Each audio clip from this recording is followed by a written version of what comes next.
Shri R V Babu കൂടി telephone ലൈനിലുണ്ട്. Shri R V Babu, N K Premachandran പറഞ്ഞതിനെ പൂർണ്ണമായും തള്ളിക്കളയുകയാണ് ബിന്ദു അമ്മണി ചെയ്യുന്നത്. താൻ ശബരിമലയ്ക്ക് പോയ സമയത്ത് പാലായിലെ ഗസ്റ്റ് ഹൗസ് കണ്ടിട്ടുമില്ല. കോട്ടയത്ത് പോലീസ് ക്ലബ്ബിൽ നിന്ന് ഈ ബീഫും അല്ലെങ്കിൽ പൊറോട്ടയും ഒന്നും കഴിച്ചിട്ടില്ല. എന്ത് കഴിക്കണമെന്നത് അവരുടെ സ്വാതന്ത്ര്യം ആണ്. അതോടൊപ്പം പോലീസ് വാഹനത്തിൽ കിടത്തിക്കൊണ്ട് പോയിട്ടുമില്ല. അതിനൊക്കെ അപ്പുറത്ത് എൻ കെ പ്രേമചന്ദ്രൻ ബോധപൂർവമായാണ് രണ്ട് പേരുകൾ പറഞ്ഞത്. അതിലൊന്ന് ബിന്ദു അമ്മണിയുടെയും മറ്റൊന്ന് രഹ്ന ഫാത്തിമയുടേതുമാണ്.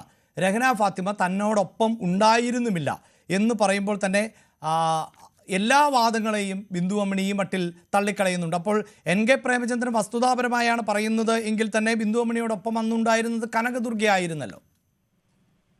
അല്ല, ബിന്ദു അമ്മണിയുടെ കൂടെയാണ് രഹ്ന ഫാത്തിമ എന്ന് പ്രേമേന്ദ്രൻ പറഞ്ഞതായിട്ട് ഞാൻ കേട്ടില്ല. ബിന്ദു അമ്മണിയും രഹ്ന ഫാത്തിമയും കയറിയത് ഈ പറഞ്ഞ രീതിയിൽ അവിടുത്തെ ആചാരങ്ങളോ അല്ലെങ്കിൽ അവിടുത്തെ വ്രതമോ ശുദ്ധിയോ പാലിക്കാതെയാണ് എന്നാണ് പ്രേമേന്ദ്രൻ പറഞ്ഞതിന്റെ ചുരുക്കം. ഇവിടെ അടിസ്ഥാനപരമായിട്ട് നമ്മൾ മനസ്സിലാക്കേണ്ടത് പ്രേമേന്ദ്രന്റെ ആരോപണം എന്താണ്? ശബരിമലയിലേക്ക് സ്ത്രീകൾ ഉൾപ്പെടെയുള്ള ഭക്തന്മാർ വരേണ്ടത് അവിടുത്തെ ആചാരങ്ങളും അനുഷ്ഠാനങ്ങളും അവിടുത്തെ വ്രതശുദ്ധിയും പാലിച്ചുകൊണ്ടായിരിക്കണം.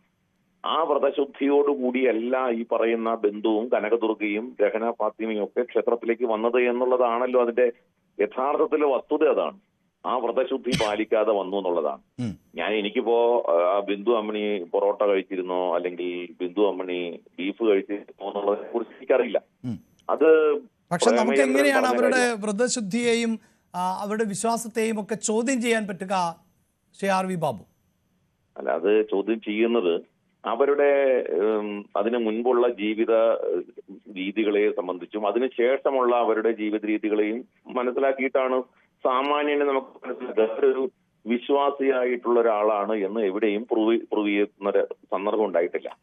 അവര് സ്വന്തം ഞാൻ എന്റെ വിശ്വാസം എന്റെ നിലയ്ക്കാണ് എന്ന് പറഞ്ഞിട്ട് വെക്കാൻ പറ്റില്ല. കാരണം ശബരിമലയിലേക്കുള്ള കാര്യം എന്ന് പറയുന്നത് അത് പരസ്യമായിട്ടുള്ള കാര്യങ്ങളാണ്.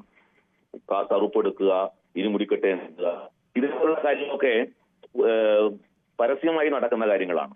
അപ്പോ അതുകൊണ്ട് തന്നെ അത് പ്രകടനാത്മകതയും ഇതിനോട് ചേർന്ന് നിൽക്കുന്ന ഒരു കാര്യമാണ്. അപ്പോ അത്തരം കാര്യങ്ങളെ സംബന്ധിച്ച് ബിന്ദു അമ്മണി എവിടെയും എക്സിബിറ്റ് ചെയ്തിട്ടില്ല.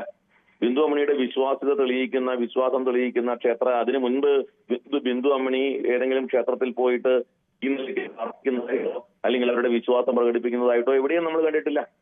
അപ്പോ ബിന്ദു അമ്മണി അത്തരത്തിൽ ഒരു വിശ്വാസിയല്ലാതെ ഒരു ആക്ടിവിസ്റ്റിന്റെ രൂപത്തിലാണ് അവിടെ വന്നത് എന്നുള്ള കാര്യത്തിൽ യാതൊരു സംശയമില്ല. കനകദുർഗ ഒരു ആക്ടിവിസ്റ്റിന്റെ രൂപത്തിലാണ് അവിടെ വന്നത് എന്നുള്ള കാര്യത്തിൽ സംശയമില്ല. രഹ്ന ഫാത്തിമയും ആക്ടിവിസ്റ്റാ എന്നുള്ള നിലയ്ക്കാണ്. അതുകൊണ്ട് തന്നെ അവരുടെ അതല്ലാത്ത വിശ്വാസികളായ ഏതെങ്കിലും സ്ത്രീകൾ അവിടെ വന്നതായിട്ട് നമ്മൾ കണ്ടിട്ടില്ല.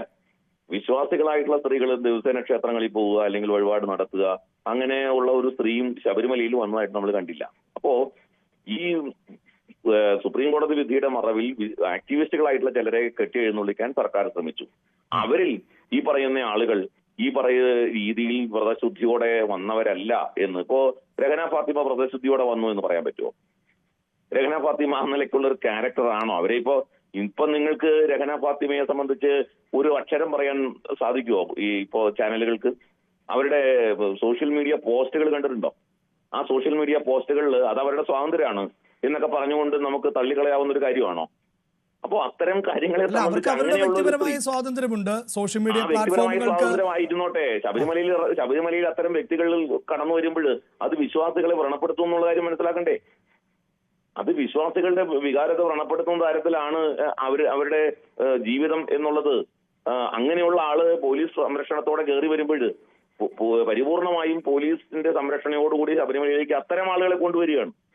നിങ്ങൾ വിശ്വാസികളായിട്ടുള്ള ഒരു സ്ത്രീയെ കൊണ്ടുവന്നാൽ ഈ പ്രശ്നം അത്രയും ജനങ്ങളുടെ ഉള്ളിൽ ഒരു വികാരമായിട്ട് പടർന്നു കയറുമായിരുന്നില്ല. മറിച്ച് ഇത്തരത്തിലുള്ള ആളുകളാണ് ശബരിമലയിലേക്ക് കൊണ്ടുവരാൻ സർക്കാർ ശ്രമിച്ചത് എന്ന് പറയുമ്പോൾ അവിടുത്തെ വിശ്വാസത്തെ തകർക്കാൻ, ജനങ്ങളുടെ ഭക്തരുടെ വിശ്വാസത്തെ തകർക്കാനും അവിടുത്തെ ശുദ്ധി തകർക്കാനും വേണ്ടി ആസൂത്രിതമായി അന്നത്തെ ഗവൺമെന്റ് ശ്രമിച്ചു എന്നുള്ള ആരോപണമാണ്. അതായത് അത്തരം ശ്രമങ്ങൾക്ക് ഇവരെ ടൂളാക്കി മാറ്റി എന്നാണ് പറയുന്നത് താങ്കൾ? അത്തരം ശ്രമങ്ങൾക്ക് ഇവരെ ടൂളാക്കിയല്ല. ശരി, അങ്ങനെയെങ്കിൽ ശ്രീമതി ബിന്ദു അമ്മണി, താങ്കൾ കേട്ട് കാണും ഈ പ്രതികരണങ്ങൾ എന്നാണ് പ്രതീക്ഷിക്കുന്നത്.